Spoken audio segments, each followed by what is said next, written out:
কিন্তু যদি কোনো ক্রিমিনাল পুলিশ ফোর্সের উপরে গুলি চালাবে, যদি একটা গুলি চালাবে আমরা চারটা গুলি চালাবো। আমরা এটা প্রতিবাদ আছি and we'll do it. A few moments later.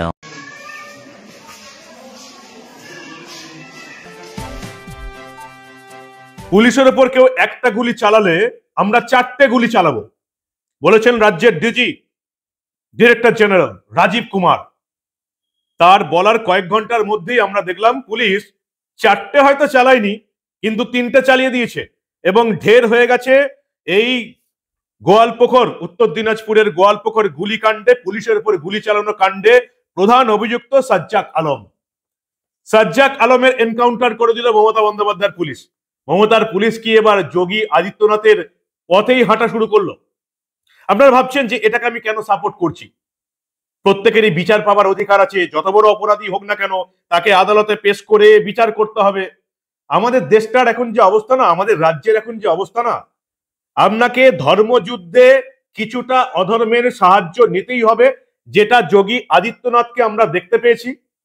Bulldozer বাবা, এনকাউন্টার বাবা, সেটা যদি আমাদের রাজ্যে দু একটা ঘটনা ঘটায় মমতা বন্দ্যোপাধ্যায়ের পুলিশ, তাহলে আমি অন্তত তাদের সমালোচনা করব না।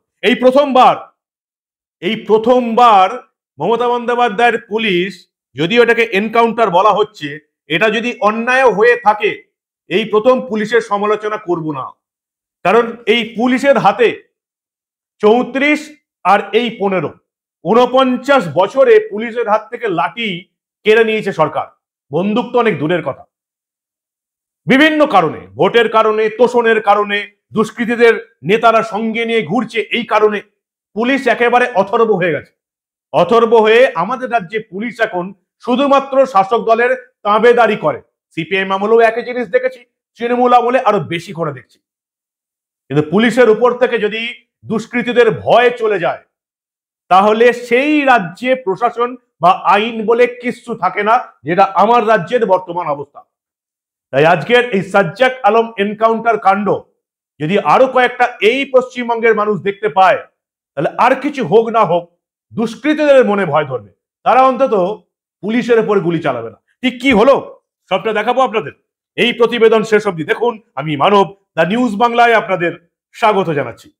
যদি একটা গুলি চালাবে আমরা চারটা গুলি চালাবো। পুলিশের উপর একটা গুলি চালালে আমরা চারটে গুলি চালাবো। ভালো লাগলো অনেকদিন পর যে রাজীব কুমার একেবারে সেই সারদা চিটফান্ড কাণ্ড থেকে মমতা বন্দ্যোপাধ্যায়কে বাঁচানোর চেষ্টা করে যাচ্ছেন। আপনারা দেখেছেন একবার সিবিআই রাজীব কুমারকে অ্যারেস্ট করব লুকোচুরি খেলা, এই সমস্ত ঘটনা আপনারা গত কয়েক বছরে দেখে নিয়েছেন। রাজীব কুমার এই পশ্চিমবঙ্গে যে সমস্ত আইপিএস অফিসার কাজ করেছেন, করছেন, তাদের মধ্যে অন্যতম সেরা। পুলিশ অফিসাররা বলেন, রাজনীতিবিদরা বলেন, সেই রাজীব কুমার মমতা বন্দ্যোপাধ্যায়ের হাতে পড়ে পুরোপুরি পরিবর্তন। দল ছাড়া কিছু দেখতে পেতেন না। সেই রাজীব কুমার বলেছেন আমরা একটা গুলি চালালে চারটে গুলি চালাবো। কি বলেছিলেন রাজীব কুমার? এই উত্তর দিনাজপুরের গোয়ালপুকুর কাণ্ডে পুলিশের উপর গুলি চালিয়ে আসামি নিজেই নিজেকে বাঁচিয়ে বেরিয়ে চলে যাচ্ছে, সেই কাণ্ডের পর কি বলেছিলেন দেখুন একবার। শুধু একটাই মেসেজ আছে আমাদের সহকর্মীদের জন্য, আমাদের সকলের জন্য, এটা যে দুষ্কৃতীরা যে গুলি চালিয়েছে, এটা আমাদের সকলের উপরে গুলি আছে, এটাকে আমরা ভালো জবাব দেব। We are trained like that. Normally আমরা যে নর্মাল লোকজন আছে ওদের আমরা সিকিউরিটি প্রোভাইড করি, আমরা ওদের জন্য সুরক্ষা প্রদান করি। কিন্তু যদি কোনো ক্রিমিনাল পুলিশ ফোর্সের উপরে গুলি চালাবে, যদি একটা গুলি চালাবে আমরা চারটা গুলি চালাবো। আমরা এটা প্রতিবাদ আছি and we'll do it. Rajib Kumar বলেছিলেন পুলিশের উপর একটা গুলি চালালে আমরা চারটে গুলি চালাবো। এটাই তো পুলিশের বক্তব্য হওয়া উচিত। দুষ্কৃতীদের মাথায় চাপতে কেন দেবে মমতা বন্দ্যোপাধ্যায়ের পুলিশ? সেটাই তো সবচেয়ে বড় প্রশ্ন। এটা তো আরো আগে করা উচিত ছিল।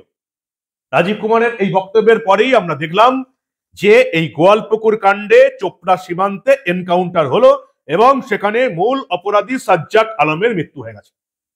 যেটুকু আমরা খবর পেয়েছি, যে পুলিশের তরফ থেকে জানানো হয়েছে যে এই যে সাজ্জাক আলম, যে একটি খুনের মামলায় বিচারাধীন আসামি ছিল, উত্তর দিনাজপুরের গোয়ালপুকুরে আদালতে নিয়ে যাওয়া হলে তাকে আবার জেলে ফেরানোর সময়ে সাজ্জাক কর্তব্যরত দুই পুলিশ কর্মীকে গুলি করে পালায়। পুলিশি তদন্তে উঠে এসছে তাকে ওই আদালত চত্বরেই কেউ বা কারা বন্দুক সাপ্লাই করেছিল। ভাবুন, আদালত চত্বরে একজন বিচারাধীন আসামিকে পুলিশের ভেতর থেকে কেউ একজন তাকে বন্দুক দিয়ে চলে গেল। আশা করি রাজীব কুমার সাহেব তদন্ত করে দেখবেন কোন কোন পুলিশ অফিসার এর মধ্যে জড়িত আছে। পুলিশের চোখের সামনে থেকে একজন বিচারাধীন খুনের আসামিকে কেউ অস্ত্র ধরিয়ে দিয়ে গেল আর পুলিশ সেখানে কিছু জানে না, এটা তো হতে পারে না। এতটা বোকা তো আমরা নই। তারপরে আমরা দেখলাম এই বিচারাধীন আসামি সাজ্জাক আলম, তার সন্ধান পাওয়া যাচ্ছিল না। আজকে সকালে তাকে পাওয়া গেল। পুলিশ জানালো সে এই চোপড়া সীমান্ত দিয়ে বাংলাদেশ পেরিয়ে যাবার ধান্দায় ছিল। পুলিশ তাকে থামতে বলে, কিন্তু পুলিশ থামেনি, উল্টে পুলিশের উপর আক্রমণ শুরু করে। পুলিশ গুলি চালিয়েছে, 3খানা গুলি চালিয়েছে। রাজীব কুমার 4টে চালাবো বলেছিলেন, 4টে চালাতে হয়নি, 3টে ঢের হয়ে গেছে। একটা তার বাঁ কাঁধে লেগেছে, একটা পিঠে লেগেছে, একটা পায়ে লেগেছে। তাকে হাসপাতালে নিয়ে আসা হয়। চিকিৎসা শুরুর পরেই শনিবার সকাল 8টা 5 মিনিট নাগাদ তাকে মৃত বলে ঘোষণা করেন চিকিৎসকরা। পুলিশ বলছে কোর্টের মধ্যেই বন্দুক পান আসামি, ছক্কসে পুলিশকে গুলি চালানো হয়, পুলিশের উপর গুলি চালানো হয়, যে জন্য 2জন পুলিশ কর্মী এই মুহূর্তে কিন্তু হাসপাতালে চিকিৎসাধীন আছেন। এই সাজ্জাক আলম যাদের উপর গুলি চালিয়েছিলেন, অ্যাসিস্ট্যান্ট সাব ইন্সপেক্টর নীলকান্ত সরকার এবং কনস্টেবল দেবেন বৈশ্য গুরুতর আহত, তাদের এখন চিকিৎসা চলছে। এবং আজকে সেই সাজ্জাক আলম পুলিশের এনকাউন্টারে মারা গেল। দেখুন সেই দৃশ্য। রাজীব কুমার একেবারে যোগী আদিত্যনাথের পথে হাঁটা শুরু করে দিলেন, এছাড়া কোনো উপায় নেই। সেই অপরাধী কে আমরা জানতে পারছি, পুলিশের উপর কে গুলি চালালো আমরা চোখে দেখতে পারছি। তাকে ধরে আবার আদালতে নিয়ে আসা, সেই মামলা বছরের পর বছর চলবে, তারপরে আবার সে কোথা থেকে বন্দুক পাবে, আবার পুলিশের উপর গুলি চালাবে। তার থেকে একেবারে যোগী আদিত্যনাথের পথে অনুসরণ করে যদি জানতে পারো অপরাধী, সোজা ঠুকে দাও, ঠোক দো। অবশ্য এই ঠোকদোর সমালোচনা আবার করেন তৃণমূলের নেত্রীরা। মহুয়া মৈত্র এই যোগী আদিত্যনাথের সমালোচনা করেছিলেন, যে কাজটা আজকে করে দেখালো মহুয়া মৈত্র দলের পুলিশ রাজীব কুমারের নেতৃত্বে। মহুয়া মৈত্র ঠোকদো, দেখুন আপনারা। Mr. Ajay Bisht was actually Mr. Togdo, because whenever he was Chief Minister, even when he was MP, he would like to tell his police and his law and order enforcement agencies that Togdo, which means finish them off. So this kind of complete lawlessness, jungle raj, without resorting to the rule of law, encounter killings have always flourished under the honorable gentleman and continue to do so. তাই রাজীব কুমারের এই কীর্তি দেখে কিন্তু আজকে সবচেয়ে যিনি হাসছেন তার নাম উত্তরপ্রদেশের মুখ্যমন্ত্রী যোগী আদিত্যনাথ। মমতা বন্দ্যোপাধ্যায় তো আবার বলেন আমরা এই রাজ্যকে উত্তরপ্রদেশ হতে দেব না। আজকে কিন্তু এই রাজ্যটা উত্তরপ্রদেশ হয়েই গেল। যদিও পুলিশ বলছে এটা এনকাউন্টার, সাজ্জাক আলমকে সতর্ক করা হয়েছিল, তবু বাংলাদেশ বর্ডার দিয়ে পালানোর চেষ্টা করছিল, পুলিশ বাধ্য হয়ে গুলি চালায়। পুলিশের যেটা বক্তব্য শুনলাম, একেবারে যোগী আদিত্যনাথের ইউপি পুলিশ সেই বক্তব্যগুলোই আদালতে পেশ করে, যে পালাচ্ছিল, সতর্ক করা হয়েছিল, পুলিশের উপর এরা গুলি চালায়, পাল্টা পুলিশকে গুলি চালাতে হয়েছে, এর ফলে সে মারা গেছে। বক্তব্য এক, উত্তরপ্রদেশ পুলিশই হোক আর পশ্চিমবঙ্গ পুলিশই হোক। আমরা তো পশ্চিমবঙ্গ পুলিশকে এই ভূমিকাটাতেই দেখতে চাই। দুষ্কৃতীদের মাথায় চড়তে দিলে সেটা এই বাংলার সাধারণ মানুষের পক্ষে কত বড় ঘটনা হতে পারে সেটা আমরা প্রতিদিন দেখে আসছি। তাই মমতা বন্দ্যোপাধ্যায়ের অন্তত এবারের এই চেষ্টা, এবারের এই কর্মকাণ্ডকে প্রশংসা করতেই হবে। দুষ্কৃতীদের বাগে আনতে না পারলে এরকম সাজ্জাক আলমের মতন দুষ্কৃতীরা মাথায় চড়ে বসবে, সাধারণ মানুষের বিপদের কারণ হয়ে দাঁড়াবে। এখন রাজীব কুমার কতটা দলমতের ঊর্ধ্বে উঠে এই রকম এনকাউন্টার করতে পারেন বা এরকম বিচার বাংলার সাধারণ মানুষকে দিতে পারেন, পুলিশের উপর গুলি চালালেই কি এরকম বিচার হবে? আর সাধারণ মানুষের উপরে গুলি চালালে কি হবে মিস্টার রাজীব কুমার? যাই হোক, পুলিশের এই ভূমিকা কিন্তু অত্যন্ত প্রশংসাযোগ্য।